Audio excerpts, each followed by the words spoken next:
Bueno, ¿qué tal? Muy buenos días, buen comienzo de semana, bienvenidos a una nueva Weekly Kickoff. Esta es la primera Weekly del mes de octubre.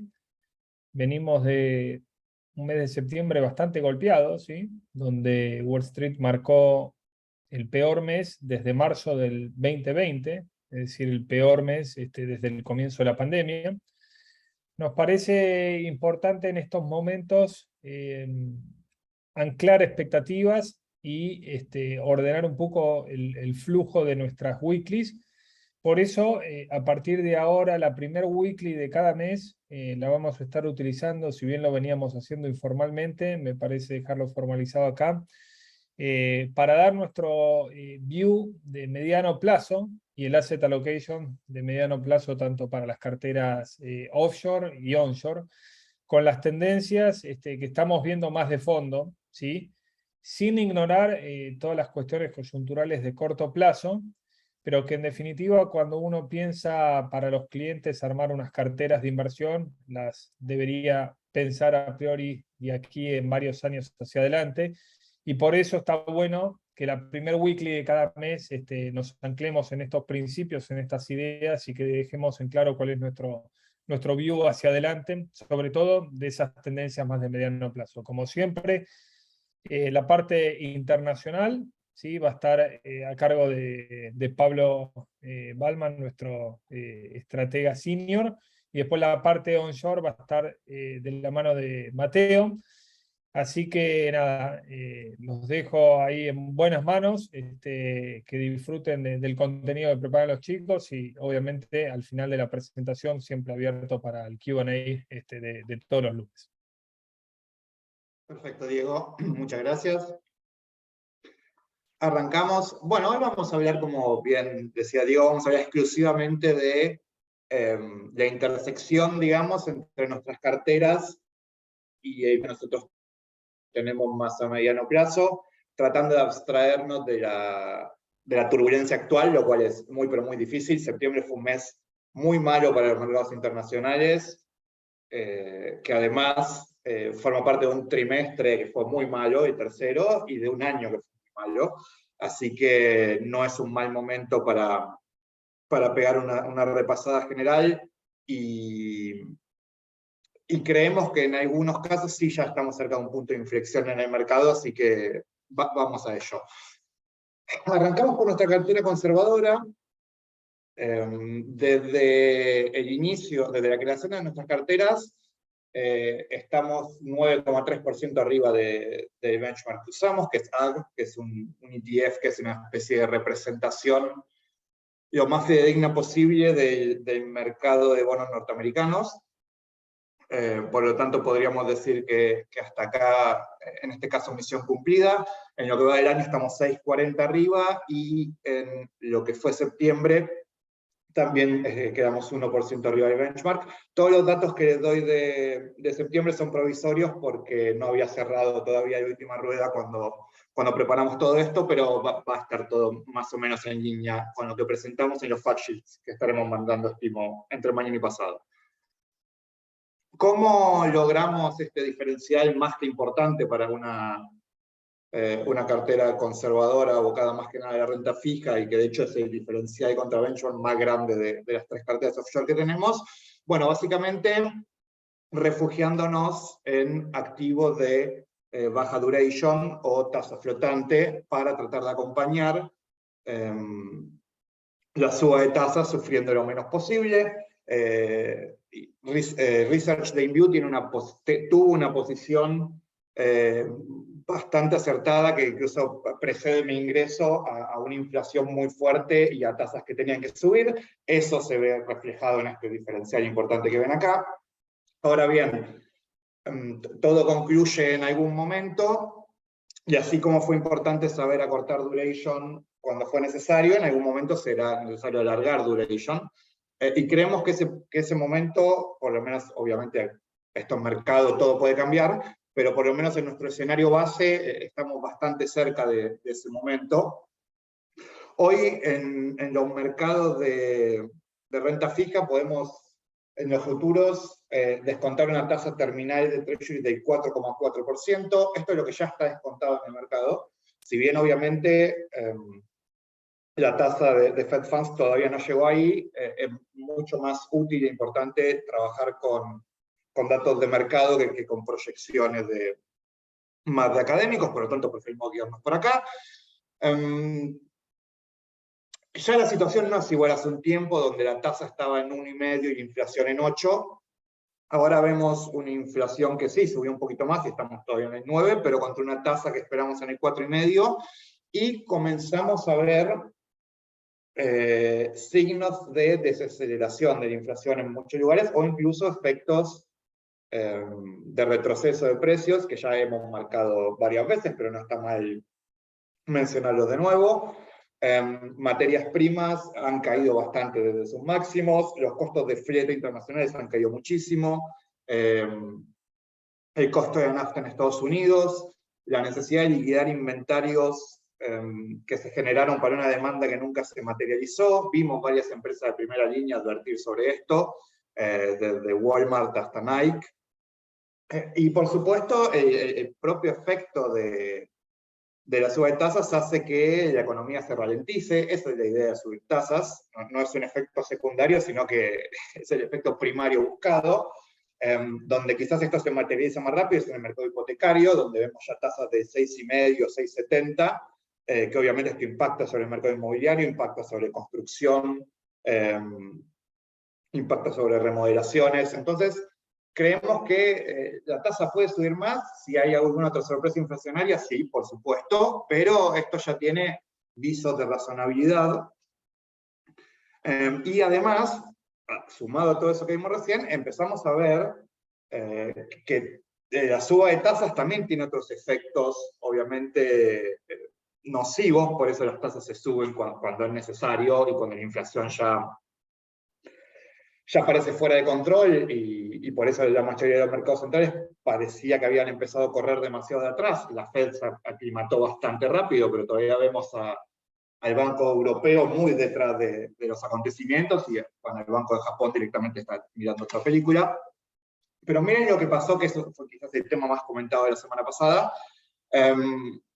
¿Qué pasó en Inglaterra? Bueno, muy resumidamente, el nuevo gobierno de Reino Unido presentó un plan fiscal que no convenció a nadie, porque combinaba suba de gasto, en parte para contener la crisis energética, con baja de impuestos.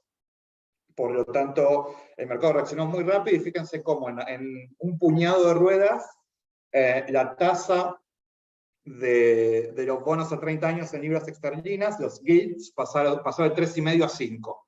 Esto, para nosotros que estamos acostumbrados a los bonos argentinos, no es nada, pero para una economía tan endeudada y desarrollada es una barbaridad. Y el Banco de Inglaterra se vio obligado a intervenir, y bajaron 100 puntos también en pocas ruedas, a pura intervención. Acá podemos ver el vaso medio lleno o medio vacío. El vaso medio lleno es que obviamente los bancos centrales de las grandes potencias tienen poder de fuego para intervenir, y si quieren intervenir pueden hacerlo decisivamente. Ahora bien, por otro lado, el Banco de Inglaterra queda de alguna manera atrapado, porque queda en una situación de inflación alta, y por el otro lado se ve obligado a controlar la tasa para que no se desmadren otros aspectos de su economía. Se habló mucho de la sustentabilidad de los grandes fondos de pensión y demás, que tienen obviamente títulos muy largos. Hago un breve paréntesis. Ustedes piensen que se emitió deuda 50 años con cupones del 1%, eso tiene una duration de 25, 30, por lo tanto, si la tasa se mueve 2 puntos, el bono cae 50%. Estoy redondeando el cambio que se va produciendo cuando uno va por la curva, pero digamos que ese es el impacto patrimonial, y ese es uno de los motivos por el cual el Banco de Inglaterra tuvo que actuar muy rápido y con mucha fuerza. Pero de esta manera queda de alguna manera atrapado entre la necesidad de subir tasas para contener la inflación y la imposibilidad de ir más allá de cierto rango, o por lo menos no tan rápido, por la estabilidad del sistema. ¿Cómo se resuelve esto? Bueno, tiene que sufrir la moneda. Si la tasa queda atrapada entre un piso y un techo que no se puede mover, y eso no cierra, lo esperable es que la libra esterlina sufra, y de hecho viene sufriendo hace rato, y ya se está hablando de paridad con el dólar, así como hace algún tiempo se hablaba del euro, que es paridad con el dólar, que ya lo vimos, y el euro siguió de largo. Por lo tanto, se hablaba mucho del pivot de la Fed. Bueno, el pivot estuvo, pero estuvo en Londres, no estuvo en Washington, y esto ciertamente es algo que tenemos que seguir muy de cerca, a ver si la Fed termina atrapada en un esquema similar. Y por el otro lado es otro data point que apunta a una Europa con muchos problemas, que también es un DEM que venimos remarcando hace rato y que por el momento preferimos mirar de afuera. ¿Qué proponemos cambiar en la cartera conservadora? Bueno, vamos a alargar duration, como venimos sugiriendo que era el momento por lo menos de pensar. Vamos a cerrar la posición en Bill, que es el ETF de Treasuries de 1 a 3 meses. Fíjense que tuvo un total return en los últimos 12 meses del 0,45% positivo, contra, por ejemplo, los Treasuries más largos cayeron más del 28%, o sea que Bill es retirada con honores, funcionó perfecto como refugio en la tormenta, instrumento libre de riesgo con duration bajísima, cuando todo lo demás falla es lo que debería andar bien, y así fue. Aparte, contando la fortaleza del dólar contra otras monedas, terminó siendo un negocio redondo, pero es momento de comenzar a tomar un poco más de riesgo acá en nuestro criterio. Teníamos una posición muy conservadora entre Bill, BGCH, que es el siguiente escalón, si se quiere, de Treasury de unos 3 años, y Float, que es tasa flotante.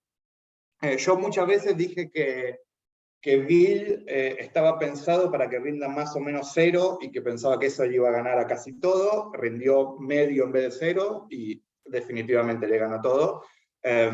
Así que salimos con honores, y vamos a reemplazar ese 15% por el ETF EAE, que es de eShares, y es de entre 3 y 7 años. O sea, saltamos 2 escalones. Para una cartera conservadora nos parece ya una cantidad de duration razonable, pero obviamente si esta convicción se reafirma, tenemos todavía otras posiciones con una duration bastante más corta que en los próximos meses podríamos ir encarrilando. Aprovecho para pasar un aviso parroquial de algo que venimos trabajando. Tuvimos feedback de varios de nuestros asesores de que los ETFs que hacían pagos mensuales, si se fijan en la última columna de la derecha, todos estos ETFs hacen pagos mensuales. Al no ser residentes en Estados Unidos, había un tema impositivo de un withholding.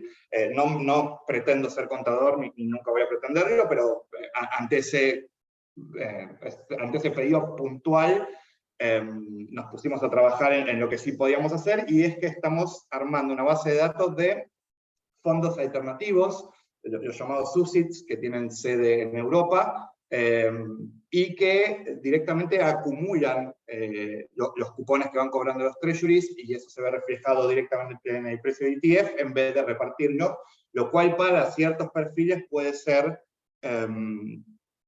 impositivamente más conveniente. Esto requiere, tengo entendido, habilitar una serie de permisos, que no es nada complejo, pero ya vamos más adelante a escribir puntualmente sobre esto y describir todos los tickers. Pero fíjense, acá traje una muestra de 4. Fíjense cómo los rectángulos que marqué, los rendimientos totales en el año y las volatilidades son bastante similares a los ETFs que buscan replicar.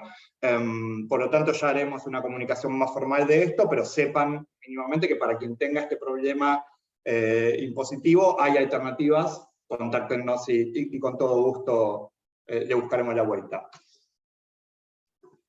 Bien, pasamos a la cartera moderada. En este caso, desde la creación estamos 3% arriba del benchmark, en el año prácticamente neutros, y en el último mes quedamos 2 abajo. Por eso, si en la cartera conservadora ponía semáforo verde, acá podemos poner un amarillo. Bueno, septiembre fue un mes tremendo, y se puede ver simplemente viendo la radiografía de los activos cómo les fue en el mes. Fíjense que para destacar XLB, el ETF de Healthcare, que nos cansamos de decir que en caso de recesión o caídas bruscas es uno de los sectores que mejor debería performar en teoría, y apenas cayó un 1%, lo cual en este contexto es una victoria moral, si se quiere, pero sí tuvimos castigo generalizado, y de hecho en 3 posiciones tuvimos caída de más del 10% en el mes, 2 más del 15%. Emerging Markets, Iron Mountain y Meta. Por lo tanto, voy a hacer un breve comentario de cada una de ellas. Empezando por EM, el ETF de Emerging Markets, que venimos hablando hace rato. Fíjense, este es el chart que todo el mundo viene mirando hace rato, como la línea azul, que sería S&P 500, le saca cada vez más ventaja a EM, que es el ETF más representativo de mercados emergentes. De hecho, si miramos en lo que va del año, ese diferencial gigante se agrandó otros 5 puntos, porque EM tuvo una performance del menos 27 contra menos 22 del SP. Y acá, de nuevo, vaso medio lleno, medio vacío. Vaso medio lleno, si nos fijamos por ratios, la verdad que esto está muy, pero muy barato. Fíjense, EM versus SPI, tenés un ratio de price over earnings de 9,5 contra casi 19, un ratio de valor libro de 1,40 contra 3,80, y un ratio de ventas de 1 contra 2,20. O sea, realmente el spread de evaluación es más que notable, y se sigue agrandando. Por lo tanto, a mí me cuesta liquidar posición, pero por el otro lado, 45% del fondo continúa alocada en China más Taiwán, o China solo, depende cómo cada uno quiera verlo, que viene sufriendo hace rato avatares múltiples que venimos describiendo bastante en detalle.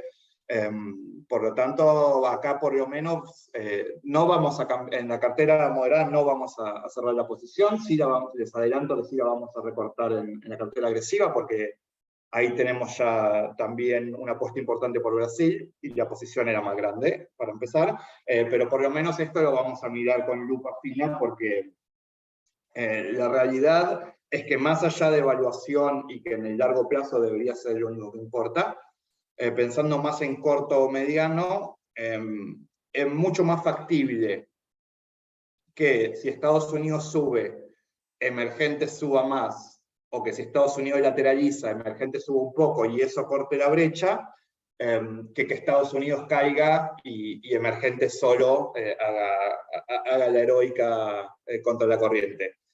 Pero bueno, es una moneda en el aire por el momento, y argumentos fuertes para ambos lados, lo seguiremos viendo muy de cerca. Iron Mountain, otro tema sensible, porque acabamos de incluirlo en las carteras y tuvo una caída fuertísima. ¿Qué pasó? Bueno, los rates, por definición, son muy sensibles a los cambios en la tasa de interés de los treasuries. De hecho, el dividend yield de Iron Mountain saltó con esta caída que vimos, saltó de 4,20 a 5,60. Y como el dividend yield es de lejos la principal métrica desde afuera para ver un ETF, después vienen los ratios de cobertura internos y demás, pero digamos, es lo primero que mira un inversor. Tuvimos, no parece algo demasiado apuntado a la empresa puntual, sino que es más el reflejo de la suba, de ese último coletazo de suba de tasas que quizás no teníamos tan claro que podía llegar, pero llegó y impactó fuerte en este tipo de activos. Ahora bien, le hicieron una entrevista al CEO de Iron Mountain hace 2 o 3 días, y cometió una especie de sincericidio. No sé si hay que felicitarlo por honestidad o criticarlo porque hay algunas cosas que es mejor no decirlas, pero dijo literalmente que Iron Mountain no tiene en sus costos una inflación similar a la inflación general que experimenta la economía, probablemente porque hay un gran costo hundido de armar las bóvedas y demás, y después el resto es el costo variable termina influyendo bastante menos, pero dijo más o menos, poco, palabra más, palabra menos, dijo que él hacía todos los días una danza de la inflación porque era lo mejor que le podía pasar a los márgenes del negocio. independientemente de si fue una buena idea decir esto o no, esto es uno de los motivos por los cuales nosotros tomamos esta posición. Es una empresa que tiene mucho pricing power, porque tiene prácticamente un monopolio. No es que haya otra gente que haga esto, sino que acá hay muchos contratos con empresas de Fortune 500 que no van a cambiar de proveedor de un día al otro porque tienen un diferencial del 2-3% en los precios. Recordemos que Iron Mountain administra material sensible, este es su trabajo. Por lo tanto, yo no veo problemas en el negocio. Obviamente, la suba de tasas hace que la posición arranque con el pie izquierdo, pero mirando el negocio puramente, que es lo que uno debería mirar para el largo plazo, no veo problemas por acá, sino más bien todo lo contrario. Por último, Meta. Ya hemos hablado un montón de Meta. La última noticia fue que congeló las contrataciones y advierte sobre una reestructuración de la empresa. Esto casi todas las Big Tech están haciendo algo similar, no es algo particular para Meta. Digamos que la fiesta terminó y están todos ajustando costos para salvaguardar el bottom line. Estamos en 11 veces ganancias para Meta.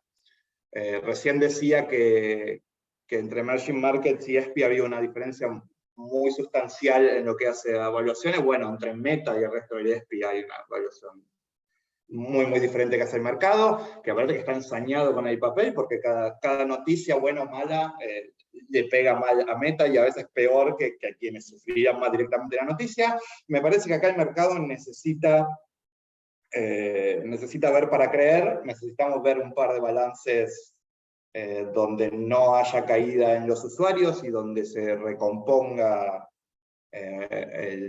las ganancias y donde quizás una de dos, o se reduzca el gasto de capital para poder construir el ya famoso metaverso, o ver algún avance que permita que el mercado no pase mentalmente a pérdida todo lo que se gasta ahí. Por el momento, yo en 11 veces ganancias, una empresa como Facebook, Meta, perdón, me cuesta pensar en vender. De hecho, pensaría más en comprar más que en vender, pero para algo tenemos nuestros topes autorregulatorios en las carteras. No vamos más allá del 10% para posiciones individuales. Sí en algún ETF diversificado, pero no en posiciones individuales. Por lo tanto, mantenemos por el momento y llegamos a la cartera agresiva, donde con una caída del 4% superior al benchmark en el mes pasado, pasamos a estar menos 2 desde la creación. En algún momento ya estuvimos levemente por debajo, por cómo está estructurado el portafolio, que tiene un beta de alrededor de 1,20. En las caídas es lógico que caiga más que el mercado y en los rebotes suba más. Ya tuvimos bastante caída, veremos cómo se comporta en el próximo rebote. Y acá me parece que para la cartera agresiva, donde estamos hablando de rates para funcionar de alguna manera como renta fija, pero hay una gran sobreponderación del equity, acá la gran pregunta es qué pasa con el nivel de actividad económica. Y con Powell jugando en contra, disculpen el meme de la derecha, pero me pareció perfecto, con Powell diciendo gasten menos dinero, no les estoy preguntando.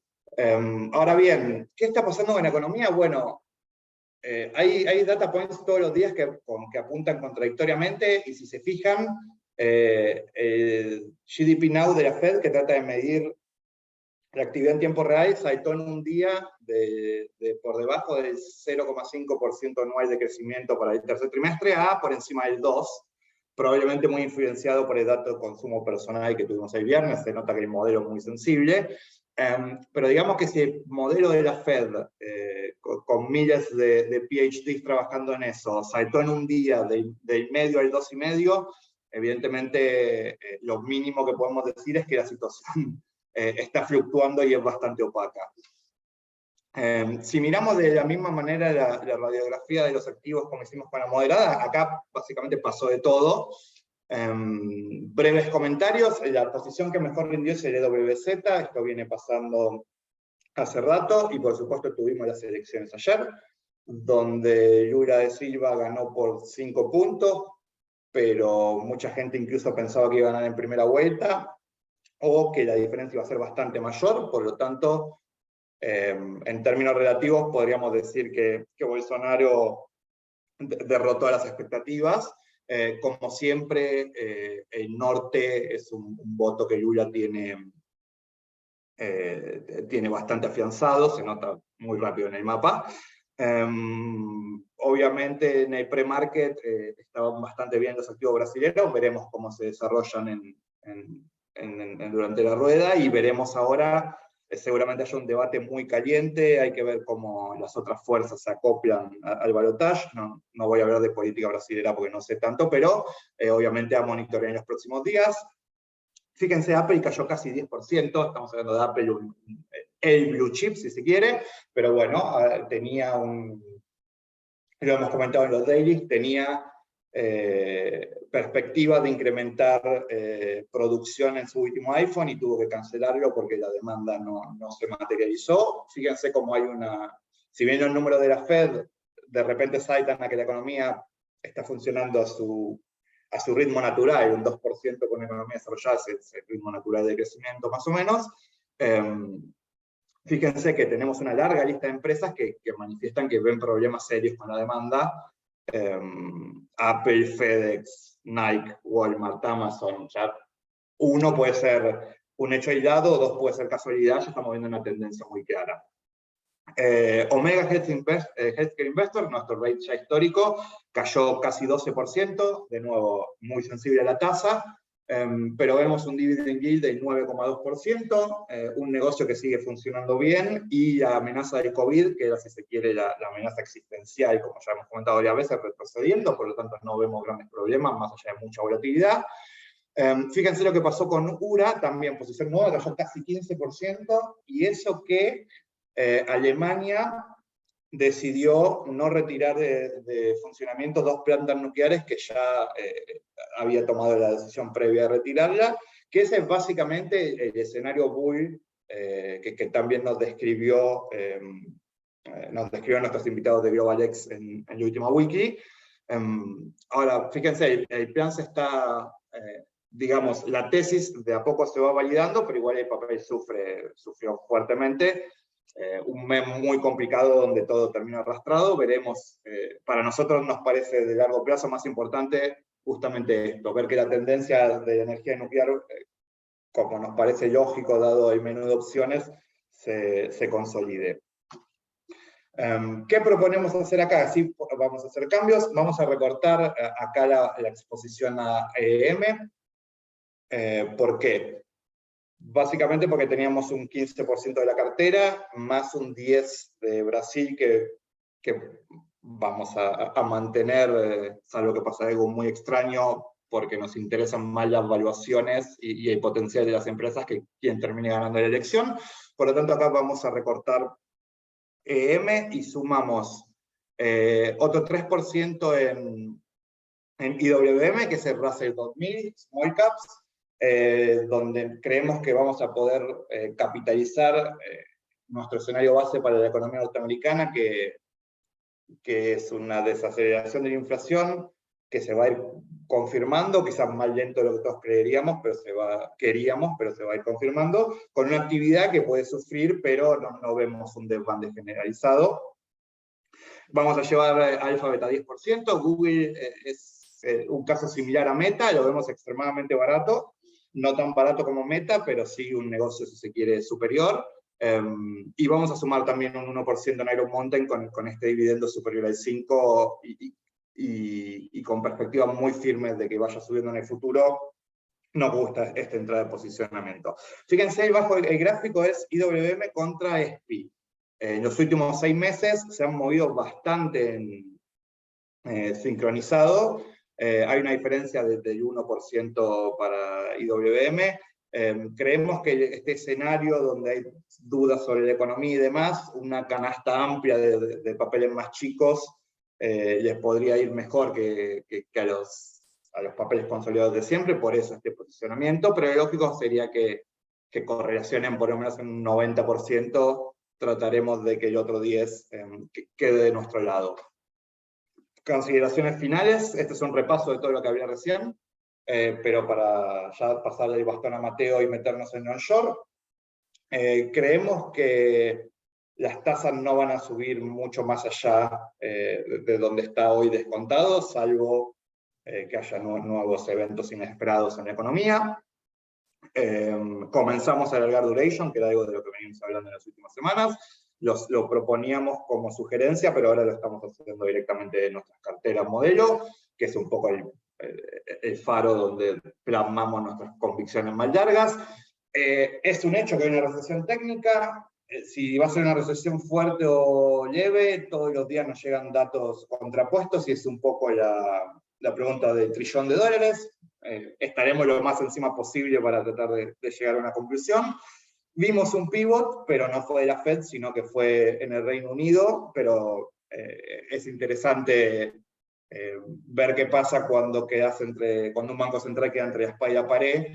La salida es que se devalúe la moneda. Fíjense que el dólar no para de crecer en los últimos meses, es una situación inversa si se quiere.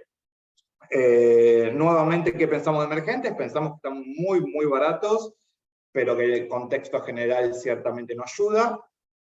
Reiteramos los cambios propuestos, y por último, ¿qué estamos pensando más para adelante? Bueno, en la medida que tengamos mayor convicción de que este nivel de tasas se va a mesetar por acá, por lo menos, y llegaría el momento de ir a treasuries más largos. Miramos hace un ratito en la tabla esa, hay para todos los gustos. Se puede ir nosotros fuimos de 3 a 7, pero se puede ir de 3 a 10, de 10 a 20, más de 20. Obviamente cada vez más duration y más volatilidad. Pero la conclusión lógica de un entorno de tasas donde uno cree que ya estamos llegando al tope es alargar duration de a poco con cautela, porque en un portafolio con una duration muy larga, si uno erra por 50 puntos básicos puede salir muy, muy costoso, pero este es un poco el resumen de cómo estamos viendo los posicionamientos en el exterior, y después, al final de Mateo, y previo a las preguntas, vamos a hacer igual un breve semáforo de asset allocation que volveremos a hacer los comentarios pertinentes. Mateo, ¿estás por ahí? Bien, perfecto, acá estoy, estaba muteado mientras estaba compartiendo. Bueno, vamos a hablar un poco de las carteras onshore. La verdad es que, bueno, dentro de lo que es la volatilidad, esta vez me siento bendecido, digamos, ¿no? Porque parece que afuera está todo bastante peor de lo que vemos acá en lo local en cuanto a la incertidumbre.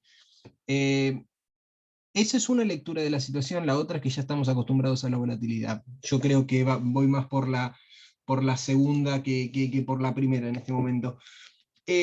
Por ahora, el tema que tenemos, digamos, es que hicimos muy pocos cambios este mes de cara a octubre en las carteras. Principalmente es un cambio que se va a repetir en otra cartera y es lo que vemos en la conservadora. En la conservadora, durante septiembre tuvimos una lecera octubre, que habíamos cargado en su momento cuando salimos de las posiciones que tomamos defensivas durante el sell-off de la curva SER, que fue exactamente el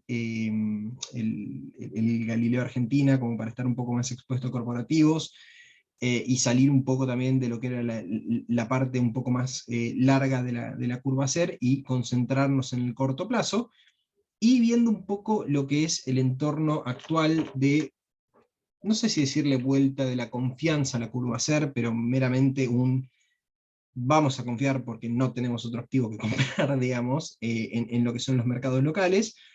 Decidimos que, bueno, esta lecera octubre, antes de que vence, y dado que ya está siendo de tasa fija, nuevamente, porque ya está determinado el SER al cual se va a tomar el vencimiento, decidimos rolearla en la licitación de la semana pasada, y por eso informamos en los grupos el cambio en la cartera.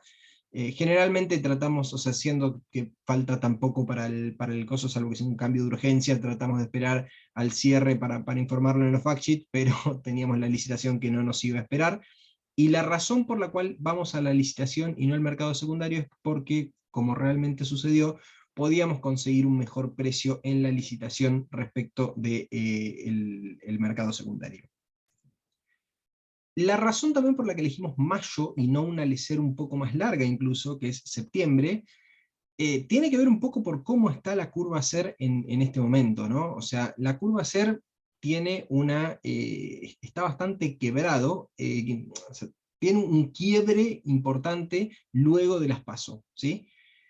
La verdad es que el fantasma del reperfilamiento está pero muy cerca como para olvidarlo en estos momentos, entonces el mercado está tratando de evitar un poco esa volatilidad y cargándose un poco en el más corto.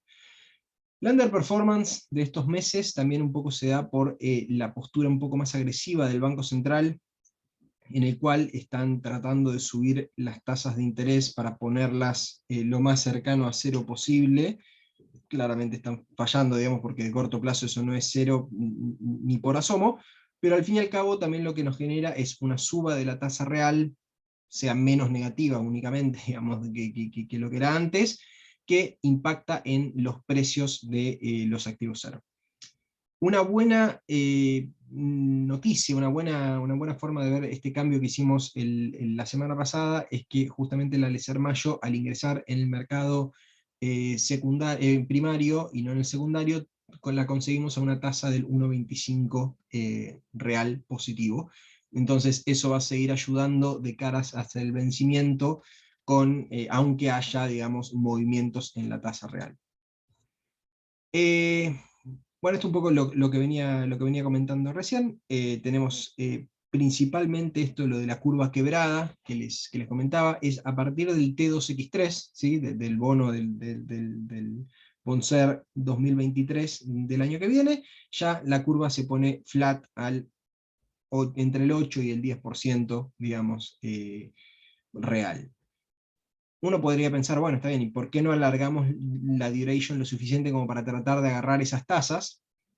Primero que si sigue subiendo la tasa real, y eso impacta, que la verdad que tampoco está impactando mucho en eso, porque ya está en las nubes y con otros fundamentals que los movimientos del Banco Central de corto, la razón sería que, bueno, que esto es una cartera conservadora de corto plazo, o sea, yo no puedo tampoco olvidarme de eso e ir y comprar TX24 al 8-9% de tasa real. La verdad que cualquiera, estas son carteras recomendadas, no son carteras obligadas, cualquiera que quiera hacer una cosa así, por favor, lo invito a que lo haga con su cartera, digamos, pero dentro del mandato, digamos, que tenemos en estas carteras de corto plazo y baja volatilidad, dentro de lo posible, porque la verdad que los instrumentos SER en este año, lo de baja volatilidad, un poco, bueno, depende el segmento en el que lo mires, no podría estar poniendo activos tan largos y con tanto temor a un posible reperfilamiento, y no solo un posible reperfilamiento, sino también lo que va a hacer llegar hasta ese momento. Por más que no haya un reperfilamiento, llegar a ese momento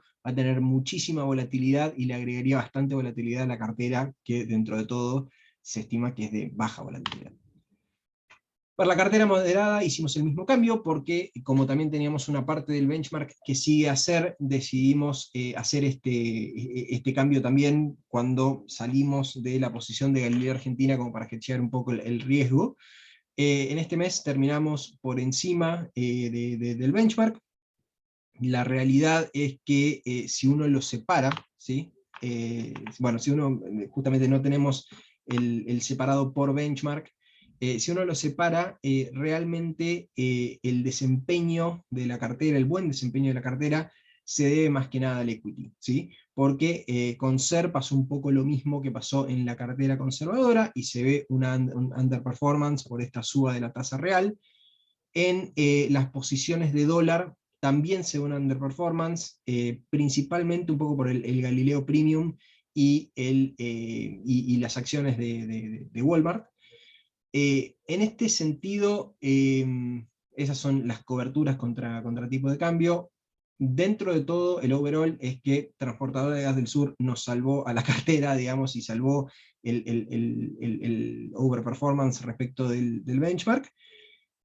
La situación es qué hacemos con el underperformance. Sobre el SER no hay mucho que hacer, ¿sí? Es lo que decíamos antes, esos activos estaban comprados a tasa real positiva, así que lo único que podemos hacer es esperar y ver si no sigue subiendo la tasa, es ver un derrame en próximos meses, en el mediano plazo, y mediano plazo para Argentina, ¿no? Porque cuando Pablo habla de mediano plazo, obviamente habla de un plazo bastante más largo de lo que podemos considerar en el mediano plazo Argentina, ya que yo creo que después de las elecciones ya todo el mundo lo considera como un larguísimo plazo.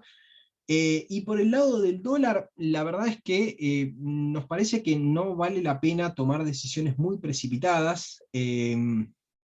Respecto de eso, tuvimos meses donde realmente la cobertura funcionó muy bien, y no creemos que tampoco sea cuestión de salir a hacer un cambio sin tener en cuenta la diversificación. Recuerden que para replicar al tipo de cambio, lo más posible, obviamente sin tener dólares en la cartera, lo que teníamos era un par de CDRs, y los CDRs de Berkshire Hathaway y Walmart, y el Galileo Premium, que tiene renta corporativa, sí, argentina, digamos. La verdad es que en aras a la diversificación de la cartera lo mantenemos, cosa de no estar todo en CDRs o todo en algún tipo de bono argentino. Digamos, preferimos estar diversificados entre lo que son mercados externos y mercados internos, así que por ese lado lo mantenemos más por una cuestión de diversificación que de rendimiento en este mes. Sobre lo que es la cartera del equity, y dado que esta es una cartera a mediano plazo, la verdad que Banco Francés, perdón, BBVA Argentina, digamos, ahora cambió de nombre, hace bastante ya, y todavía no me acostumbro a decirle BBVA Argentina, pero la situación es que los fundamentals siguen atractivos respecto del sector, solo son superados por Banco Macro, que bueno, Banco Macro también tiene su propia idiosincrasia, que hace que los mercados siempre le peguen un poco más que al resto de los bancos locales. Entonces, dentro de lo que es el mediano plazo, mantenemos la posición en BBVA Argentina, y Transportadora de Gas del Sur también, por más de que haya tenido un muy buen desempeño este mes, la mantenemos porque creemos que todo este sinceramiento de tarifas y todo se va a notar cada vez más, y más de cara a las elecciones. Respecto de la cartera agresiva, tenemos una ligera underperformance respecto del benchmark. En este caso, lo que sucede un poco con la cartera agresiva, si vemos un poco lo que es el desmenuzado del rendimiento papel por papel, de los grandes anclas, digamos, podríamos decirle, que tuvo la cartera, tenemos a Ternium, tanto la local como la extranjera, y a Facebook. Un poco, la verdad es que esto le pega también a la cartera, porque tiene un benchmark Merval, y justamente TXR y Facebook no están en el Merval. Uno puede discutir que, bueno, que TXR justamente tuvo un desempeño muy parecido a Ternium local, entonces que podríamos decir como que sería una sola posición las dos. Pero bueno, también un poco si separamos, digamos, lo que fue el rendimiento del Merval en septiembre, ¿sí? Tenemos el gráfico de arriba, y vemos que pocos papeles tuvieron un rendimiento positivo, ¿sí? Dentro de lo que fue septiembre, tanto en pesos como en dólares, obviamente, ¿no? Obviamente que la suba del dólar te disimula algunas pérdidas en pesos, perdón, unas pérdidas en dólares con rendimiento positivo en pesos, ¿no? Pero si vemos un poco acá lo que sucede, o sea, si no teníamos en la cartera YPF o Transportadora de Gas del Sur, no había un rendimiento muy bueno, digamos, ¿no? Entonces esos dos apuntalaron muchísimo al índice, y la verdad es que, bueno, si bien Transportadora de Gas del Sur la tenemos en otra cartera, quizás esta cartera, al ser un poco de un perfil de riesgo un poco más alto, decidimos ir en el sector energético con papeles un poco más riesgosos, digamos, de beta un poco más alto, y fuimos con Transener y Pampa, digamos, en este caso. Por eso, bueno, no tenemos Transportadora de Gas del Sur. El caso de YPF es un riesgo que en general no nos gusta mucho, es un riesgo muy volátil, y está muy ligado a la política, y la verdad es que en ese sentido preferimos estar fuera de ese riesgo. Entonces sabemos que eso le generó un drag, efectivamente, a la cartera, pero preferimos nuevamente, por ahora, por el momento, estar fuera de ese riesgo.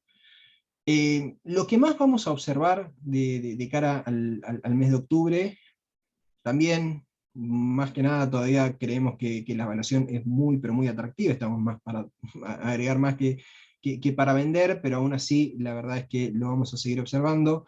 Son Ternium bueno, Ternium y Ternium Argentina, digamos, la local y la extranjera. En ese caso, creemos que un poco si hay cierta recuperación mundial, podría verse un recupero de mediano plazo. Por el otro lado, Facebook seguimos bancando la evaluación porque salir en estos niveles no parece muy atractivo. Y dentro de todo también lo que creemos es que de cara al futuro quizás tengamos, o sea, nos peguemos un poco más hacia papeles locales o papeles dentro del benchmark para que no se genere tanto este desvío, digamos, de tener papeles externos. Mantendremos un poco más baja, digamos, esa ponderación. Fíjense que en este caso tenemos Vista, Meli, Facebook, Ethereum de afuera, que es una buena parte de la cartera y también nos generó bastante drag. En este caso Meli no, pero bueno, hubo momentos en los que Meli nos jugó muy en contra. Lo que es la cartera de CDR, tuvimos un overperformance también respecto del benchmark. Recuerden que el benchmark cambió hace unos meses y ya no es más el CCL, sino que es CCL más un spread, sino que ahora es el rendimiento del CDR SPY. Y más que nada, acá lo que tenemos es que dentro de lo que son los detractores, digamos, del rendimiento, tenemos a Facebook, IWM y Microsoft.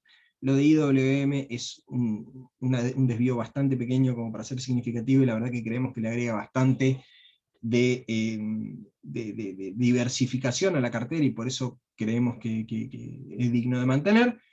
Lo que más nos hace ruido un poco es Microsoft, por eso veremos si de cara a octubre vemos si esto acá se mantiene o si realmente conviene pasar a otro papel del sector tech, que la verdad que todos parecen tener evaluaciones atractivas en este momento.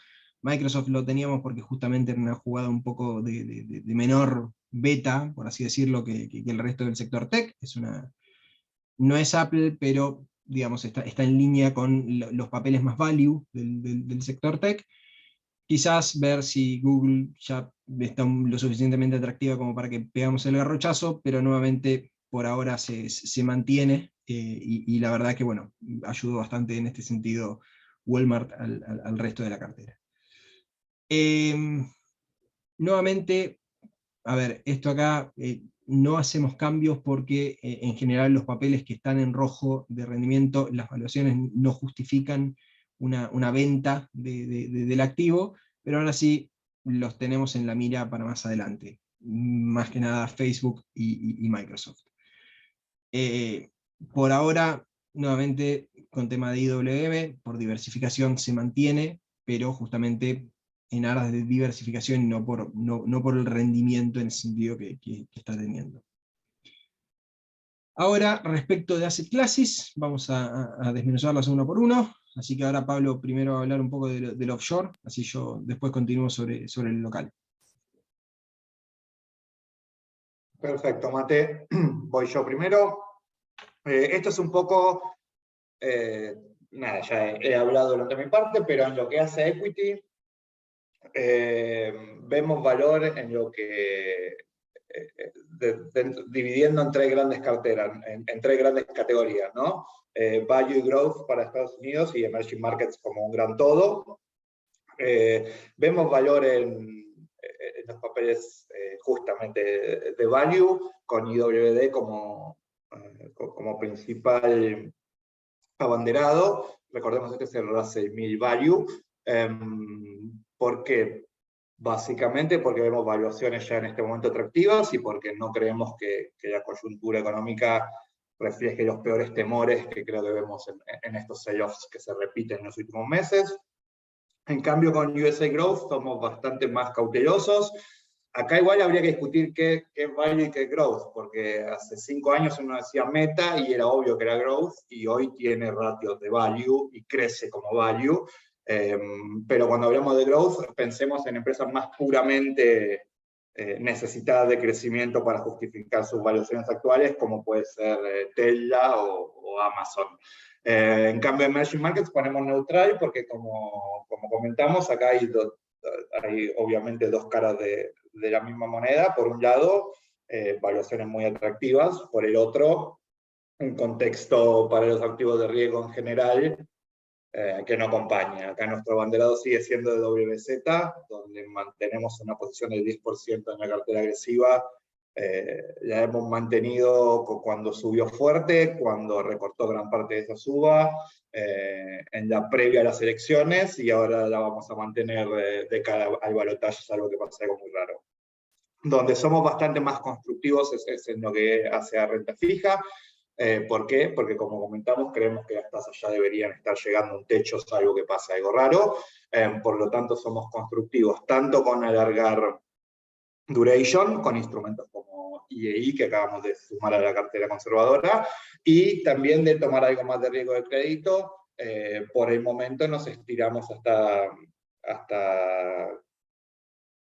investment grade, tanto con la cartera que venimos llevando, que vamos a mandar la actualización en los próximos días, quizás sumando algunas otras opciones, o con ETFs como el EQD. Nos parece que para lo que nosotros vemos de acá en adelante deberían empezar a aportar valor después de un año de los peores de la historia, sin exagerar. ¿Mate? Bueno, me agrada que el pie fue uno de los peores años de la historia, sin exagerar, digamos, me deja un panorama muy optimista, digamos, para lo que pueda yo llegar a hablar. La situación que tenemos en Argentina, dentro de todo, también fíjense que es bastante variada, digamos, no estamos muy optimistas con absolutamente todas las asset classes. Más que nada, como siempre nosotros venimos o sea, ponderando bastante lo que es equity, sin embargo diversificado. Fíjense lo que sucedió durante el mes de septiembre, que nuevamente lo único que le dio un verde al Merval como un todo, digamos, fueron los papeles que podemos contar con los dedos de una mano, dentro de los 20 y chirolas papeles que tiene el Merval. Dentro de lo que es el diversificado, ¿de qué estamos hablando? Bueno, estamos hablando de bancarios, nuevamente hacemos énfasis en buenas valuaciones para lo que es una cartera de mediano plazo. Para lo que puede ser una cartera más agresiva, se puede ir a algunas con riesgo idiosincrático un poco más alto, como Superviel o como Banco Macro. Sin embargo, es un perfil agresivo. Para lo que es papeles más que nada energéticos, mantenemos Transportadora de Gas del Sur, Transener, son buenos papeles. Y a partir de ahí también en el diversificado se incluyen otras empresas de bajas valuaciones, pero muy expuestas a el riesgo político. Fíjense, o sea, si esto lo hablábamos hace 4 semanas, la verdad que ya estoy perdido con los tiempos de cuando sucedieron todos los eventos que sucedieron el último mes, pero si lo hablamos hace 4 semanas hubiese dicho Auso, porque Auso es una empresa bastante bien, pero con el tema que tuvieron con la concesión de los peajes, justamente te voló la buena evaluación de un plumazo. Entonces, por ese lado, nuevamente también hablamos de diversificado y cuidado con la liquidez de esos papeles. Todavía, o sea, creo que, no creo, digamos, o sea, lo afirmo que no vemos un inflow muy grande al Merval de cara a elecciones. Creo que todavía el trade electoral no parece muy cierto. Parece como que también todo el que quería salir de Argentina ya salió, digamos, y que habría más para seguir aumentando en ese flujo de inversores una vez que estén un poco más definidas lo que puede llegar a ser las expectativas respecto de la elección, porque la elección creo que está lejos de estar definida. Así que me parece que, bueno, que podemos llegar a tener algo de flujo por ahí. Acuérdense que flujo mata fundamentals, y en ese sentido podemos llegar a ver también cosas bastante alocadas con las valuaciones nuevamente. Así que a no asustarse si de repente vemos valuaciones burbujeantes por el momento en algún papel en particular que tenga un buen track record, digamos. No estamos hablando de que nuevamente va a volar el panel general a los 2016-2017, para ese optimismo falta muchísimo y no creo que se vuelva a repetir si hay un ciclo de cambio de gobierno, pero en papeles con ADR o con un buen track record podemos llegar a ver buenos rendimientos. Para lo que es renta fija, la verdad que me gustaría tener 2 categorías nada más, como tiene Pablo en la parte internacional, pero no, yo lo tengo que separar en 5 categorías, digamos. Y la verdad es que dentro de lo que son estas 5 categorías estamos optimistas únicamente, ligeramente optimistas, en 2, que son SER y Dollar Link. Voy a empezar con Dollar Link porque es más fácil sacarlo el porqué, digamos, del ligero optimismo. No porque piense que venga un salto discreto del tipo de cambio, porque no pienso que viene un salto discreto del tipo de cambio. Y si viniese un salto discreto del tipo de cambio, se vendría en todos estos engendros cambiarios que tenemos con el dólar soja, el dólar TEC, el dólar queso, el dólar leche y todas esas cuestiones, digamos. No hay dólar queso y dólar leche, lo dije meramente irónicamente, pero la situación es que no creo que el A3500, que es por el cual seguían muchos por no decir casi todos los activos de Link, hay algunas muy contadas excepciones, que no tienen liquidez también, así que eso es un poco más complicado de conseguir. Por ese lado, vemos que puede llegar a ser interesante por el carry que puedan llegar a generar, no por el salto de expectativa cambiaria. Con el carry que puedan llegar a generar, te puede llegar a pagar algo respecto de lo que puede llegar a ser un money market o una tasa en pesos muy modesta. Nuevamente, muy modesto, esto hay que verlo como un trade de tasa en pesos, como para diversificar si ya estás en una cartera grande de tasa en pesos, y que muy probablemente se mantenga negativo respecto de la inflación durante bastante tiempo. El optimismo, nuevamente, es por un enfoque de tasa, de carry y no de salto. ¿Dónde ir con esto? Bueno, la verdad es que dentro de todo, el soberano, salvo que tengamos otro martes 13 a lo mayo, junio de este año con la curva SER, parece como que es un poco más accesible que las valuaciones que se pueden llegar a ver en lo corporativo, que dentro de lo corporativo es bastante complicado conseguir. Y si no, por fondos, tenemos el Compass Renta Fija 3, que tiene una buena ponderación de activos Dollar Link, que se evalúan básicamente todos los días por lo que se ve en mercado, y no se paga una tasa negativa tan alta como puede llegar a ser el costo de una cobertura con futuros, que eso se está viendo en algunos fondos que están quedando por detrás, digamos, por detrás, como para un understatement, digamos, muy por detrás y con rendimientos muy bajos respecto mensualmente, porque tampoco ganarías este carry del que estamos hablando. Entonces, por la alta ponderación, digamos, que tienen los activos de Dollar Link dentro del Compass Renta Fija 3, elegimos ese.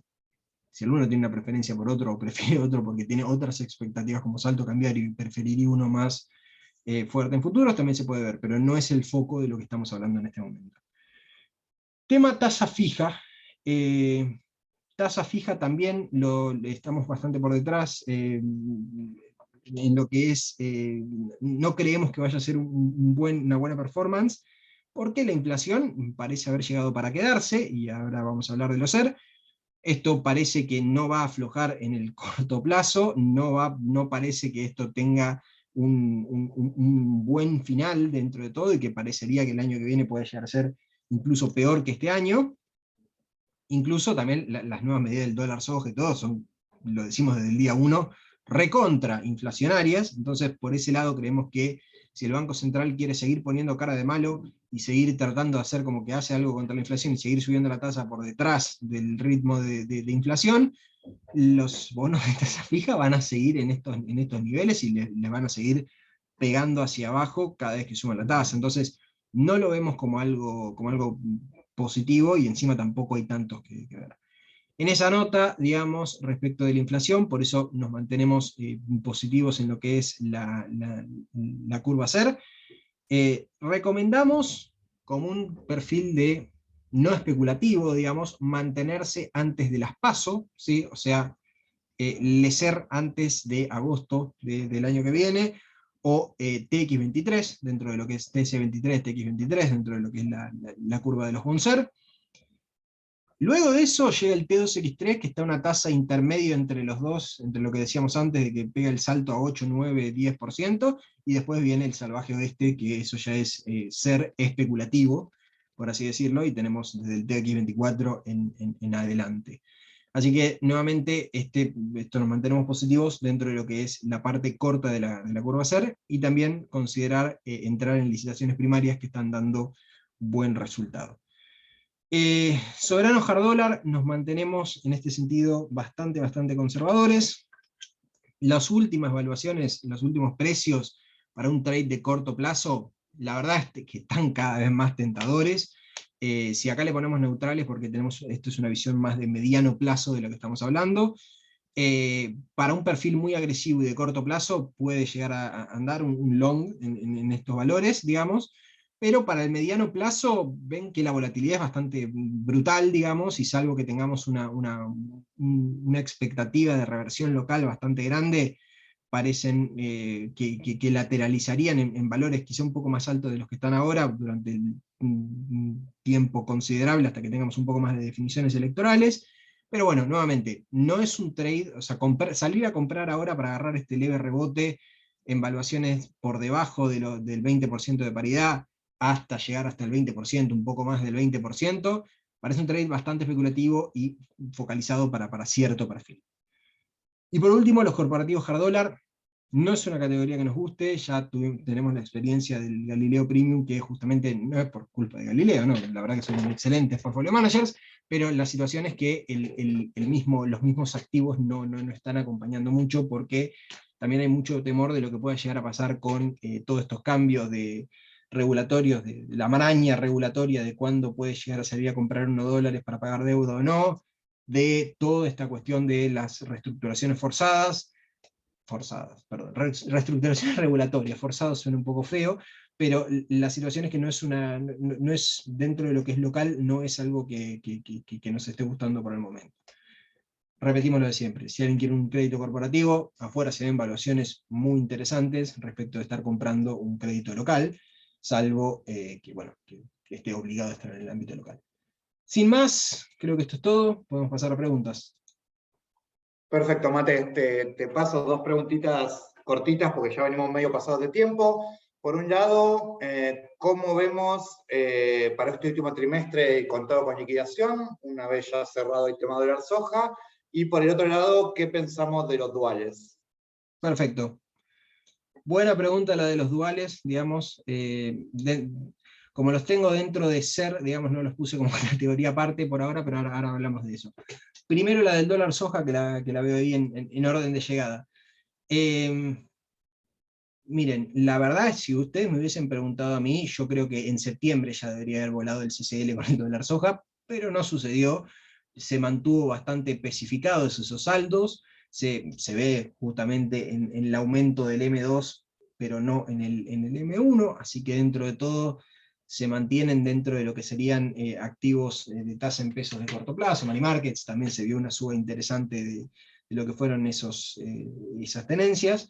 Entonces, yo creo que eso en algún momento tiene que virar a algo, digamos, no puede estar en tasa real negativa durante todo el tiempo, y la verdad es que yo creo que el CCL puede llegar a tener un evento bastante alcista, más que nada porque no sé si todavía está tan en boca de todo el mundo, pero la sequía en la zona de la zona núcleo productora es bastante preocupante. Es el tercer año de niña, está muy fiera la situación, o sea, productores diciendo, bueno, ya está, ya lo doy por perdido. Y la verdad que recordemos que el trigo fue fue un producto que nos hizo zafar bastante bien el final del año pasado.